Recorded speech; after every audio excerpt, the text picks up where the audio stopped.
नमस्कार, मी सेजल आणि तुम्ही पाहत आहे संध्या न्यूज।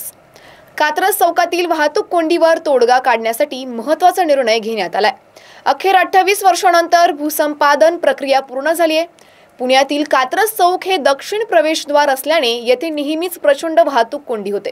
ही समस्या सोडवण्यासाठी महापालिकेने संजय गुगळे यांच्या एक प्रकार जागेचे भूसंपादन पूर्ण केले।